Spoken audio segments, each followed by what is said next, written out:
నమస్తే అండి. నేను మీ రామకృష్ణిహాన్, ఆస్ట్రో న్యూమరాలజిస్ట్‌ని. అందరూ ఎలా ఉన్నారు? ఇప్పుడు మీకు 4వ తారీఖు, 13వ తారీఖు, 22వ తారీఖు, 31వ తేదీల్లో గనక మీరు జన్మించినట్టయితే, నేను బోర్డు మీద కొన్ని వివరాలు మీకు తెలియజేస్తాను. ఒకసారి చూద్దాం రండి. ఇక్కడ చూడండి. నేను 4వ తారీఖు, 13, 22, 31 ఇవి చూడండి. 4 అంటే ఇది రాహుకు సంబంధించిన నంబరు.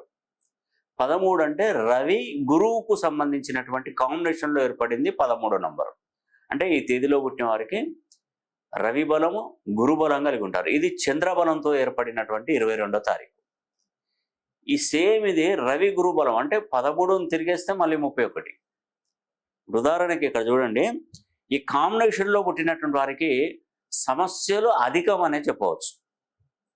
ఎంత సమస్యలు ఉంటాయంటే వీళ్ళకి ముందు నుయ్యి వెనక గొయ్యి అంటారు చూసారా, ఆ విధమైనటువంటి సమస్యలు ఎక్కువగా ఉంటాయి. దయచేసి భయపెడుతున్నాను, మిమ్మల్ని ఇబ్బంది పెడుతున్నాను అని మాత్రం దయచేసి ఎవ్వరు అనుకోద్దండి. నేను మీ మంచి గురించి చెప్తున్నాను. నేను ఆరాధించేటువంటి దేవుళ్ళలో నేను చాలామంది ముక్కోటి దేవతలను మొక్కుకుంటాను. నేను ఉదయం లేవగానే నేను ఎక్కడికైనా ఏ దేవస్థానాలకు వెళ్ళినా కూడా నేను కరెక్షన్ ఇచ్చి నా దగ్గరికి నన్ను నమ్ముకొని వచ్చినటువంటి వాళ్లకు ఏ కష్టం రాకుండా చూడు భగవంతుడా అని చెప్పేసి నేను నా ఆత్మ సాక్షికి తెలుసు. నేను ఎందుకు అంత మీ గురించి చేస్తున్నానంటే, నేను హ్యాపీగానే ఉన్నానండి. నా కుటుంబం, నా పిల్లలందరూ కూడా చాలా సంతోషంగా ఉన్నాం. నాకు ఆ భగవంతుడు ఎలాంటి లోటును కూడా నాకు తెచ్చి పెట్టలేదు. నేను కోరుకునేదల్లా మీ గురించే, మీ కుటుంబం గురించి, మీ పిల్లల గురించే, మీ ఫ్యామిలీ గురించే. మీరు బాగుండాలి, మీరు మంచి పొజిషన్లో ఉండాలి. ఎందుకంటే మన కుటుంబం ఒక ఫ్యామిలీ మెంబర్గా నేను చెప్తున్నానండి. మీకు మంచి జరగాలి, మీ నుంచి ఇంకొక 10 మంది బాగుపడాలి, 10 మంది తెలుసుకోవాలి. ఓకేనా? ఇప్పుడు నేను చెప్పేది ఏంటంటే, వీరికి ఉన్నటువంటి కష్టాలు చెప్తాను నేను. ఇప్పుడు 4వ తారీఖు పుట్టారు ఎవరన్నా ఒకరు, 4వ తారీఖు పుట్టారు. డేటు, మంత్, ఇయర్ మొత్తం కూడితే 4/7 కాంబినేషన్ వచ్చినటువంటి వారు మాత్రమే తెలుసుకోండి, విషయాలు తెలుసుకోండి. అదే మీరు 13వ తారీఖు పుట్టారు. 13 అంటే 3, 1, 4, బర్త్ నెంబర్ 4 ఇక్కడ వేసాను చూడండి. Birth number 4, date, month, year ఇవి మొత్తం ప్లస్ చేయండి. 25వ నంబర్ వస్తుంది 7. 25ని మొత్తం కొడితే మళ్ళీ 7 వస్తుంది. ఒకసారి మీ పిల్లల జాతకాలను కానీ, మీ జాతకాలు కానీ, మీ కుటుంబ సభ్యులలో ఎవరికైనా ఈ తేదీలలో పుట్టారా? మీకు లక్కీగా ఈ 7వ నంబర్ కాకుండా 3, 4, 6, 5, 9 వచ్చినా ఏం ప్రాబ్లం లేదు. కానీ 7 మాత్రం రాకూడదు, గుర్తుపెట్టుకోండి. ఈ 7 వస్తేనే అసలు కథ మొదలవుతుంది. అది నేను అనేది. మిగతా మనకి ఇక్కడ ఏంటంటే డెస్టినీ నెంబర్లు అనేది 1 నుంచి 9 వరకు వస్తాయండి. ఇక్కడ డెస్టినీ నెంబర్ మారే విధానం ఏంటంటే 1 నుండి 9 వరకు వస్తాయి. ఈ 1 నుండి 9 వరకు వస్తే రానివ్వండి, కానీ దీనిలో 7వ నంబర్ రాకూడదు. డేటు, మంత్, ఇయర్ మొత్తం కొడితే మనకు 7వ నంబర్ రాకూడదు. దానివల్లనే సమస్యలు వస్తాయండి. ఇక్కడ 13వ తారీఖు పుట్టిన 13 అంటే 3, 1, 4, డేటు, మంత్, ఇయర్ మొత్తం కొడితే 25 అంటే 7 వస్తుంది. 22వ తారీఖులో పుట్టిన 22 అంటే 4 వేసాము, డేటు, మంత్, ఇయర్ మొత్తం కొడితే 7వ నంబర్ వస్తుంది. చూడండి, మంచిగా చక్కగా చూడండి. 31 అంటే 3, 1, 4, 4 వేసాము, డేటు, మంత్, ఇయర్ మొత్తం కొడితే 7వ నంబర్ వస్తుంది. చూసారా? అయితే యాక్చువల్గా ఏంటంటే ఈ తేదీలలో జన్మించినటువంటి వారు ఎవరైనా ఈ కాంబినేషన్ వస్తే వాళ్ళకు ఉన్నటువంటి సమస్యలు ఏ విధంగా ఉంటాయి అనే అంశంపై ఈరోజు కొంత క్లారిటీ అనేది తీసుకుందాం. వీళ్ళు ఏంటంటే ఈ తేదీలలో పుట్టినటువంటి వారందరూ కూడా కష్టజీవులు, కష్టాన్ని నమ్ముకొని బ్రతుకుతారు. వాళ్ళ లైఫ్లో చాలా అనుభవిస్తారండి. కష్టాలు, నష్టాలు, బాధలు, కన్నీళ్లు, సుఖాలు, దుఃఖాలు అన్నీ అనుభవించి ఉంటారు. వీరికి ప్రధానంగా ఎక్కడ దెబ్బ పడిపోతుంది? ఫైనాన్షియల్గానే. ఆర్థికంగా స్థితిగతులు చక్కగా ఉండవు.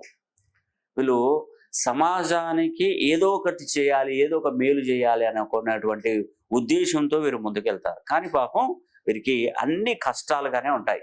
ఎందుకంటే రాహు మరియు కేతు అనేటువంటి బర్త్ నంబర్, డెస్టినీ నంబర్ అనేది కూడా 2 విడిపోయినటువంటి గ్రహాలు. ఈ 2 విడిపోయినటువంటి గ్రహాలు రెండింటిని కలపాలని మనం ప్రయత్నిస్తే అది ధర్మ విరుద్ధము. అంటే వీళ్ళకి ఏంటంటే ఈ కాంబినేషన్లో పుట్టినటువంటి వారికి చాలా వరకు నష్టాలే, జీవితంలో అన్ని రకాలుగా ఇబ్బందులే. ఫైనాన్షియల్గా ఎంత నష్టపోతారంటే మీరు, ఇంట్లో ఒక 10,000 తీసుకొచ్చి పెడితే రేపు పొద్దుటి వరకు ఉండవు అవి. నీ శాలరీ ఒక 30,000 తీసుకొచ్చి పెడతావు, నీకు రేపు మార్నింగ్ వరకు ఆ 30,000 కంప్లీట్ అవుతాయి. మీరు అనుకోవచ్చు, మరి 2,00,000 సంపాదించిన వాళ్ళ పరిస్థితి ఏంటంటే 2,00,000 పోతాయి.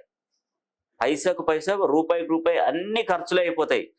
మీ జీవితకాలంలో 20 ఏళ్ళు, 10 ఏళ్ళు, 30 ఏళ్ళ నుండి వ్యాపారాలు చేస్తారు, ఏదైనా ఉద్యోగాలు చేస్తారు, కానీ వెనకకి తిరిగి చూస్తే అసలు ఏమి ఉండదు. ఒక 1%, ఒక 10% కూడా సంపాదించుకోలేని పరిస్థితి. ఎప్పుడు కూడా ఫ్యామిలీ, కుటుంబం, పిల్లలు ఇవే జీవితం అంతా కూడా ఇలాగనే మొత్తం కంప్లీట్ అయిపోతుంది.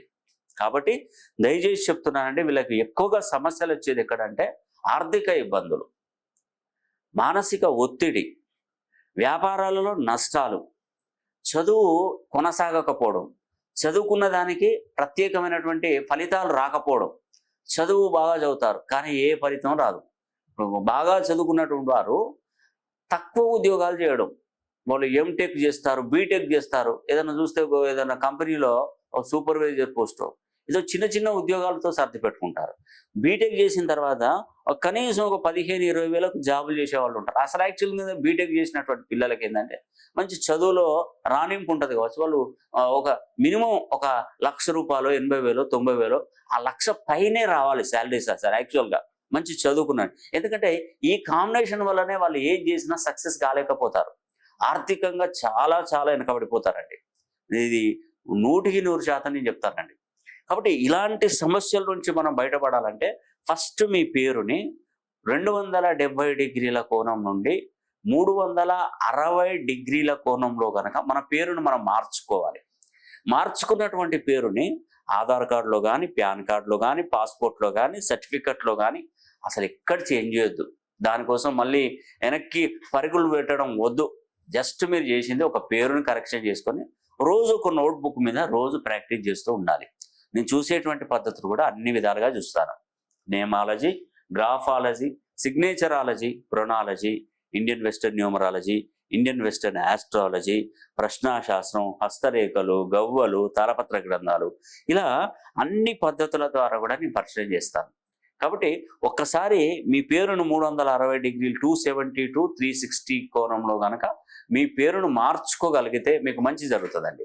అదేవిధంగా ఇప్పుడు నేను చెప్పే విషయం ఏంటంటే పేరును మార్చుకోవడమే కాకుండా ఈ జ్యోతిష్య శాస్త్ర ప్రకారము 4/7 కాంబినేషన్ వచ్చినటువంటి వారికి లక్ష్మీ కుబేర హోమాన్ని కనుక జరిపించుకుంటే ఫస్ట్ మీరు నిలదొక్కునేది డబ్బు పరంగా.